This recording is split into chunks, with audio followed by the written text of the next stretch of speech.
The one part I can speak about is like a young manager being at a club where he's doing really well. So that's what I can. I had a similar situation and did pretty much the same, if you want, and never regretted it. So that's everything, pretty much everything I can say about it. Xabi is doing an incredible job there. Liverpool has a good team. Probably will keep the team together.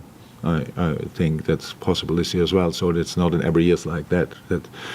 And all years like that. And so I understand that he wants to do that. And for the other stuff, it's nothing I have to say about. To be honest, that's it.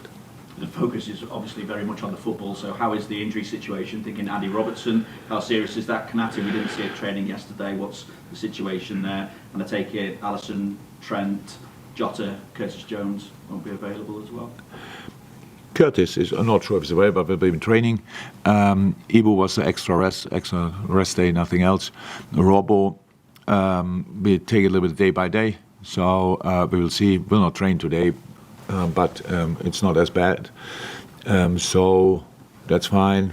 And the other boys, from next week on, step by step, I think they will join parts of team training and then team training. So we will see what we do with that. So they're not too far away, but not in yet. None of them was yet in close to team training, but they all make their steps, and so it's positive. Should have checked on Darwin as well. Take it he's fine as well as he's recovered. He's fine. He did his rehab during the week. Trained the first day partially. Since we are back partially, and then since then he's in full training. Obviously, we look at this game and think that Liverpool have to take advantage because afterwards, obviously, at least one of your title rivals will drop points. So, how do you see this game against Brighton?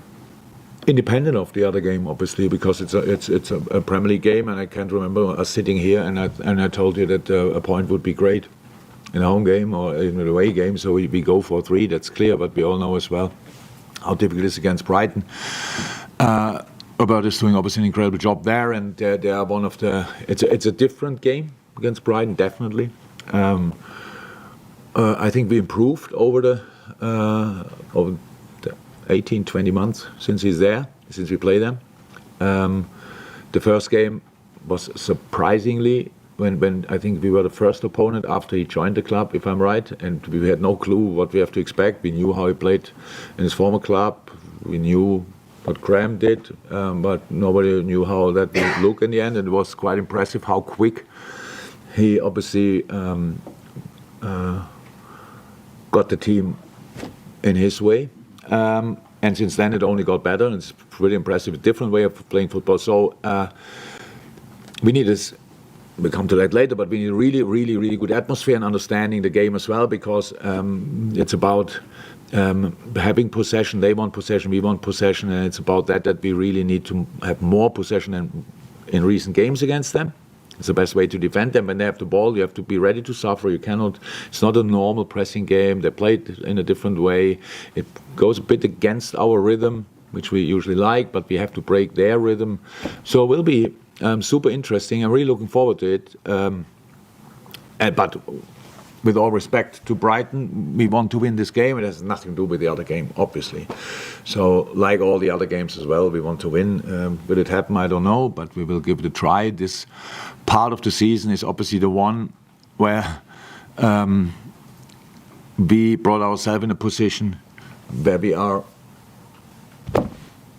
in a position to fight for everything, and that's what we want to do. So, if you would have told me last summer, after the international break in March, we will be around there with Arsenal and City, I would have said, yeah, give me a contract, I sign it now, and here we are, and nobody knows how it will end up, how it will end, nobody knows where we will be, but we will give it a proper try, and it starts on Sunday, obviously, and super intense schedule for all of us. It is, but it's not interrupted anymore by any kind of international duties. So that means everybody can focus on club football, and that's exactly what we will do.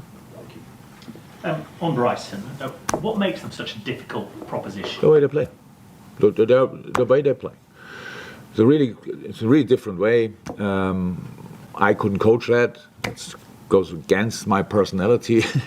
But it's good. It's a good watch, and it's very demanding for the players. It's clear positioning, hold your position, keep your position, pass in the right position, pass in the right moment, and that is.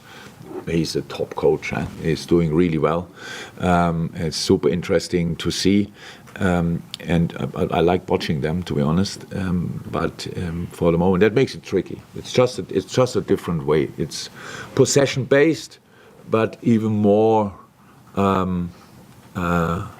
structured from a positional point of view of each player than maybe City or whatever, who has a bit more freedom in, but they do really well, and they on their day they can beat any team.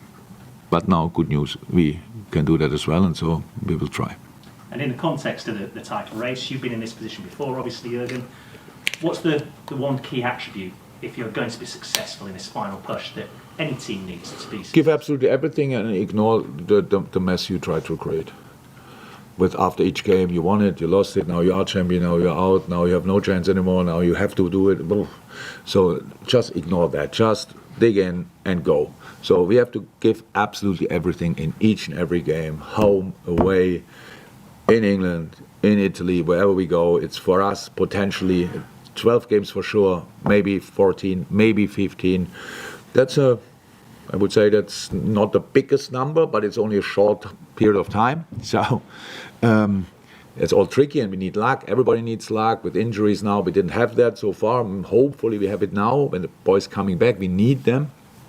And then it's in each game to find a way to win the game, and not. I think we found for us a way how it's good for us to play. And that's what we have to do. And before the break, we had 2 games, United and City. In parts of these games were the best games we played this season. City definitely after 15 minutes never played as good against City. United after 15 minutes, outstanding, didn't finish it off. The last 30 minutes or the extra time was too much for us that day. That I saw that as well, but that's normal. We had a really tough period before that. Now we are back. I would love to say we are all re-energized, but the boys had games. But anyhow, it's good because we play on Sunday. Last game was Wednesday morning in America. I think Maka had that. But that's enough time to recover. And now, let's go. Just broadening things out from the Alonso situation, do you think just in general expectations on players transitioning into coaches at the top level is unrealistic at the moment? I mean, can you imagine taking on a big job like Liverpool 18 months into your time at Mainz, for example? I have no idea.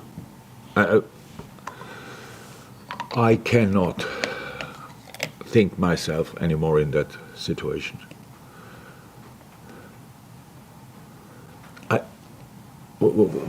Do you think he's staying at Leverkusen because he thinks No, I just mean it's too quick? Expectations on players in general transitioning to coaching. Nothing. I don't think you can compare that with each other. I think Xabi is now doing I'm not sure how much Leverkusen you watch, but if you watch them from time to time, that's really impressive. It's not that he just built on last year or whatever, stuff like this, or he put an idea on the pitch and they stick to it and they are incredible. On top of that, they created a mentality which is really special. We won a lot of late games. They won a lot of late games. It's crazy. And these kind of things. So